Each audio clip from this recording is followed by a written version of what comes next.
Oh yeah, that ball's pimped. All right, YouTube, what is up? We are back with another day on our quest to be a pro softball player. We just warmed up with some grounders from the girlfriend. I'll show some of those elite clips there. We're teaching her the sport of softball and tricking her into being my training partner. If I can find somebody to hit me grounders, that will be an elite unlock for my off-season training program. But today we're gonna start off with 10 max-velo throws with the baseball, see if we can break 80 today. Been feeling pretty good about the throws recently, so hopefully today is the day that we break Operation 80 open, and then we start Operation 85. Then we're gonna hit some tee work and work on a couple drills that I've been loving recently. So let's get after it. Let's go. You want to say hi to the camera? Hi, YouTube. You got to show them what you got. No, don't use that one. You got the pocket right Hi, now. YouTube. You said don't use that one? Yeah. I feel weird. Definitely using that one. So I have the pocket radar, so now I'm in charge of testing how fast we're going to throw today. And you were hitting grounders earlier. Yeah, I hit the ball at the ground, and he had to catch it, and then it was my turn, and I got to catch a couple, and I'm going to be a pro softball assistant. Pro. Yep. She's on salary now. Yep. All right, we're going to do 10 throws. We're going to start off nice and soft just to make sure the pocket radar is working. It's to make sure I know how to use the pocket radar. 68. 68? Yeah. Perfect. I was hoping that was like 70, nice and easy 70. That's a little depressing, but we'll wake up. We'll wake up. 68. 68 again? Shit. Okay. It doesn't like read anything wrong, right? Like I'm not. No, I mean it kind of does, but it can't really. Okay. As long as you're pressing the button and a number pops up. If it reads like 200, then it reads it wrong, but. 70. There we go. Okay. Now we have to go 10 miles an hour faster than that somehow. That's easy. Just go really fast. Really fast.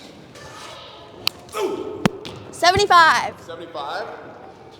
Yeah, that's pretty good. My mic flew off. 75. Ooh. 75. Fuck. 74. 74? Ooh. All right, new ball, new ball. Ooh. 75. 5 again? Yeah. You have to visualize that you're in dome ball, and so your game depends on the throw. That's a good call. That's a good call. 78. Yes. There we go.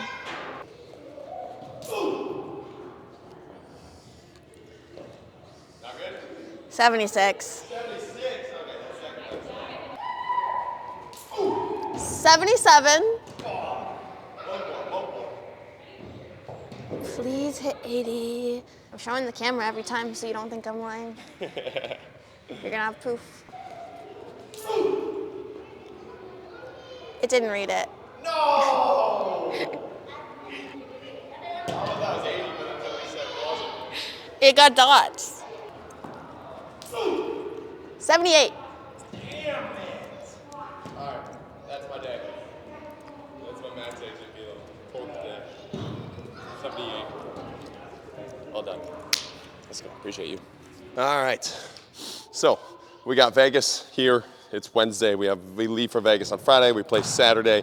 We will get some outdoor BP content while we are down there and some gaming content. But we are going to work on a couple things that we've been working on the past couple days and a couple drills that I really enjoy, especially with the slant board. But right away, we're gonna work on this Peacock drill, staying patient on that backside. I think the big thing is triggering just a little bit later for myself rather than staying as patient on the backside. I think I'm doing a decent job of staying patient, but I'm triggering into that foot up a little bit early and then still stepping. So it's like I'm waiting, but I'm picking that foot up a little bit too early, not waiting for that peak. But since we don't have a pitcher, we're gonna work on this Peacock drill here. We're gonna hit 10 of them, sitting on that back foot for a little bit longer than I'd like, rinsing, repeating this high T drill like Tyler Irvine talked about, to be able to get those reps in and keep that top posture tall and not dip and keep that ball down. So Vegas, I think we get 2 home runs, so we're gonna have to drill some middle spots here this weekend. Let's go.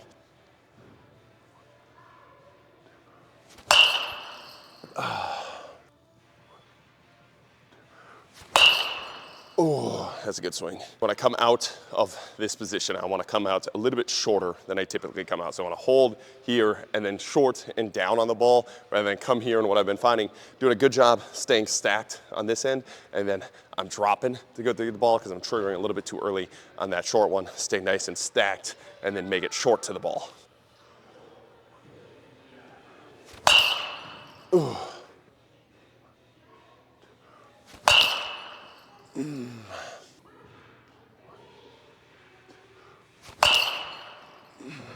can stay on top of this ball. You can stay on top of any ball. Nice, there we go.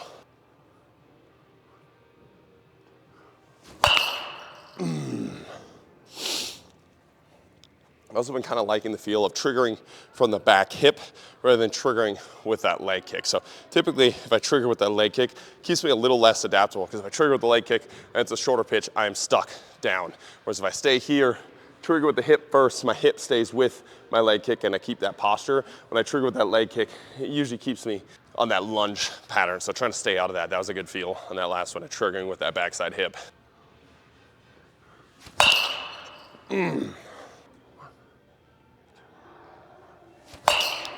Ah, there we go. Ooh. One more here. Ooh. There we go. All right, we'll get to this slant bar drill, take a little break, and we'll get back after it. Now we're gonna work on this slant bar drill. This has been one that Dan recommended to me. I did hit with the Bubs video with the live pitching. It's a really, really nice feel. Keeps me stacked on this back leg. Gives me a feel of like being above the ball constantly and going down. And when I get that biased feel before I go to my regular swings, it's a really, really nice feel that I've been keeping with. So I'm gonna hit these with the Curry look back on the finish to be able to get that barrel through, and just drilling in for Vegas. We got dome ball tonight, so we get some outdoor reps, and we got Thursday HitTrax, so it should be a pretty solid week at BP before we head there. Let's go. That's sexy. Ooh, little underneath that one. Boom. Ooh.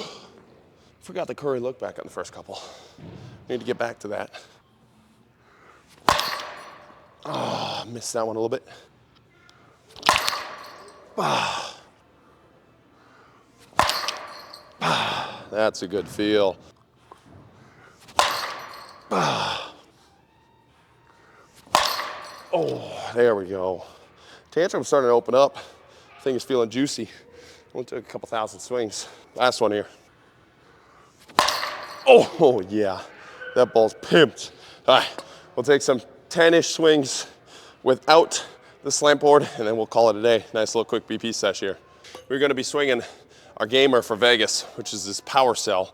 It's a 220, you can swing whatever you want in Vegas pretty much, so this thing is a fucking fire stick. As long as it holds up, we hit Onyx balls in Vegas too, which is just so dangerous, bro. Those balls and bats, they fly. So we're going high tee, staying on top of the ball, working on driving it down, keeping that feel in that back foot without getting too far out, and 10 crispy swings here before dome ball. Let's go. Ooh. There we go. Really overemphasizing that cut. When I get to the game, I have a tendency of just being a little bit underneath the ball, create dipping a little bit with that posture. So if I can train the exact opposite when it gets to the game, that little dip is gonna be a line drive if I emphasize the ground ball right here. So that's the focus. Ground ball here, I know when I get to the game, I dip a little bit more than I'd like on the live pitching. So my ground ball will turn into a line drive, but if I focus on line drive, then I start to hit bombs. Too many bombs here. So keep cutting the ball here. 6-foot liners. Oh, that ball smacked. Boom. Ah, a little underneath that one. That's probably too far. Barreled it up though. There we go. Shorten it up a little bit. 3 more. Ah. Oh yeah, that's smooth. Last one here. Oh. Yeah, all right. That is a good, quick little round. Coming off of sickness here, a little bit of flu this past weekend with Thanksgiving. So throwing velocity wasn't where I would like it to be, but it's growing, it's going up, and we're making steady progress with that. The swing has been feeling pretty dialed recently, so excited for Vegas this week. and to bring it outside and bring it to life. Get our first little litmus test of all the off-season work that we've put in so far. It's pretty early in the off-season yet, but we got this Vegas tournament, we got a Wisconsin Dells tournament in January, and then I think we have February off, and then starting in March, the full season will start. So we're building up, we're getting ready, we're getting close, and I'm excited to see where it goes. I'm gonna head to Dome Ball here, we'll get those swings recorded, then we got hittrax, then we're hop on a flight to Vegas. Let's get it, let's go. Just keep swinging.